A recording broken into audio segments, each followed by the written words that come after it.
De retour dans cette émission Kiki et les drôles d'oiseaux, on est encore au début de l'émission, début de l'émission. Oui, effectivement, ça se mélange les pinceaux tout de suite.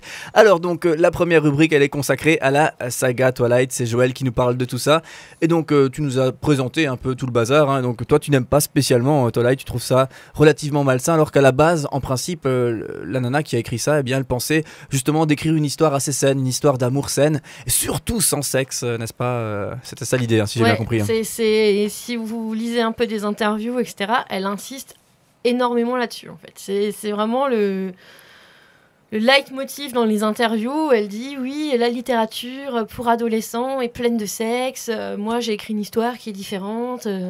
Bon, ce qui, dans l'absolu, n'est pas faux, mais après, elle, ce qu'elle fait n'est pas forcément un exemple non plus, quoi. Ce qu'il y a, c'est que t'as plein de... Alors oui, bien sûr, il y a la littérature... pour ados, notamment dans tout ce qui est un peu vampire, etc., où effectivement il y a beaucoup de sexe ou d'autres types de lectures. Mais je veux dire, dans la globalité, il y a plein de livres qui traitent de plein d'autres problèmes, de thèmes justement comme le mal-être adolescent, etc. Et les héroïnes dans ces livres-là qui sont mal dans leur peau et qui ont des problèmes, ben on les voit évoluer d'une certaine façon, et c'est pas en tombant amoureuse d'un vampire et en s'enfonçant encore plus dans sa différence, voilà, c'est ça, ouais. Que leur situation évolue. Au contraire, là justement j'ai lu un livre il y a pas très longtemps sur une jeune fille qui perd sa maman alors qu'elle est adolescente, et donc elle a beaucoup de mal parce que son père commence à refaire sa vie, etc.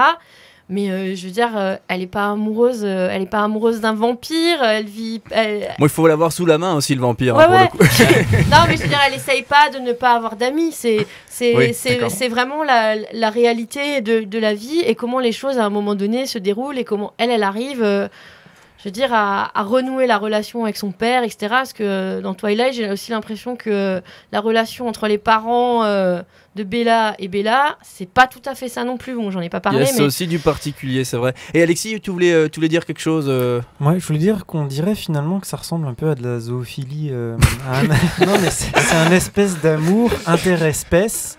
Et donc finalement, c'est peut-être pire que de la chasteté. Enfin, je veux dire, le problème au fond dont elle pointe tout le temps, qui est le sexe. En fin de compte, si on voulait l'appliquer dans la vie réelle, puisque c'est vrai, effectivement, on n'a pas toujours un vampire sous la main, mais si on voulait parler en termes concrets, c'est comme si elle disait, bon, il y a ton chat, il y a ton cheval, ou truc comme ça. Donc... Alors là, je veux dire, c'est en cela que le texte est peut-être un peu pire que la littérature d'accord. habituelle. Mais, j'ai bien fait de te donner la parole. Merci pour cette... Je ne regrette pas du tout. Je ne regrette pas d'avoir choisi ce thème. Parce qu'on fait vraiment un super débat ce soir.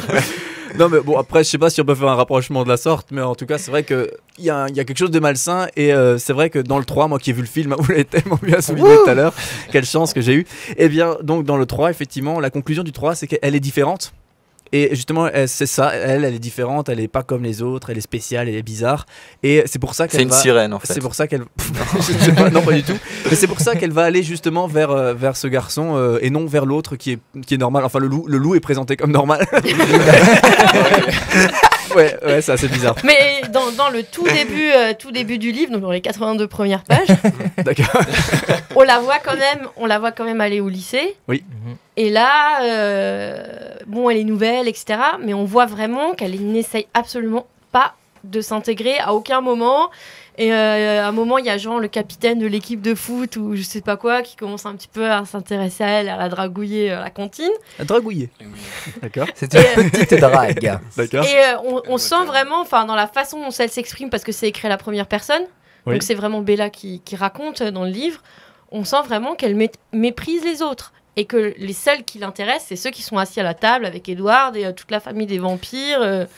Donc il y a quand même le rapport social qui est quand même je vois Alexis qui veut dire quelque chose, mais Alexis, attention. Alors, cette fois-ci, c'était tout à fait normal. Non, mais je vous le dis, en fait, ça ressemble un petit peu à un comportement peut-être un peu sectaire ou un petit peu extrémiste. Et je peux comprendre que si l'auteur originellement est mormone, Et donc, chez les Mormons, normalement, il y a quand même une certaine vision de la société qui est un Ah peu oui, c'est spéciale. vachement particulier. Je connais C'est pas assez bien, spécial. mais c'est vraiment Et particulier. je pense qu'au fond, c'est peut-être tout simplement l'auteur qui témoigne de sa propre vision de la société. En fait, c'est peut-être tout simplement ça. C'est pour ça qu'il y a un tel comportement asocial chez cette personne. Peut-être. Oui, d'accord. Oh, merci Peut-être. Alexis. Peut-être, Le hein. psychanalyste de l'équipe. C'est clair. Alors, on peut retourner le problème. D'un autre côté, on peut se dire, l'ado, il se sent un peu exclu naturellement, alors que des fois, ça peut être lié à son comportement. Mais du coup, ça le rassure de lire un bouquin où il voit une héroïne qui fait des trucs qui sont rigolos, voilà.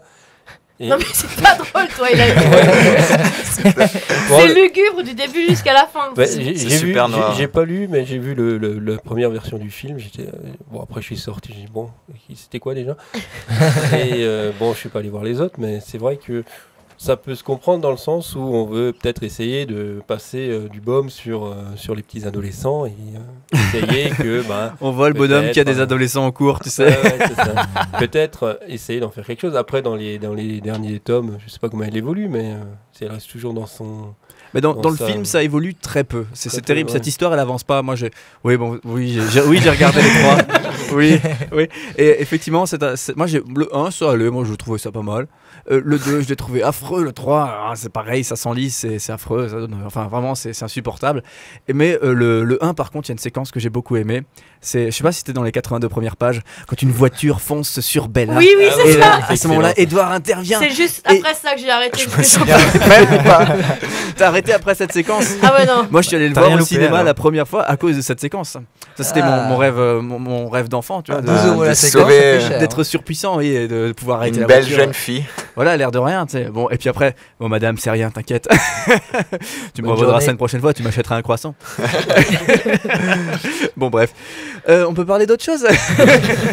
On en est où avec notre débat, Joël? Il y a encore quelque chose à explorer ou on attaque un peu de musique? Non, on va attaquer de la musique. D'accord, en tout cas, merci. Sauf eh bien, si Alexis a encore une théorie théorie très intéressante. psychanalytique. Une théorie bien fumeuse. Là. Vous en savez plus sur Saga, en tout cas, c'est pas spécialement recommandé par l'équipe Kiki et le drôle d'oiseau, donc non seulement, je dirais, qualitativement, mais aussi dans le fond, hein, dans ce que ça apporte. Voilà, donc, si je synthétise un peu la chose. Hein. Tout à fait. Pour en résumer, il vaut mieux lire Orgueil et Préjugés que Twilight. Ou regarder le film. Ou Tu lire vois la là, cabane. c'était la petite, La petite, oui, la puisque j'ai. petite pique au transition. retour de la dernière fois. Oui, j'avais dit la dernière émission Kiki et le drôle d'oiseau que j'aimais pas le film, que j'avais pas aimé ce film, Orgueil et machin. Orgueil Et préjugés, et effectivement, je l'ai toujours, je l'ai pas du tout aimé, et ça avait fait réagir des auditeurs. Donc Ouais, une petite dédicace à Damien. voilà, Damien, bah désolé. Non mais maintenant il sait que tu es un inculte. Non, mais je l'ai vu ce film, hein, mais bon, voilà. Bref, allez, pause musicale tout de suite. Raph, lead me to the cross. Allez, Lequel, Yes, Raph, hein. dédicace. Allez, les Raph. Allez, c'est parti. Voici Hillsong United, lead me to the cross.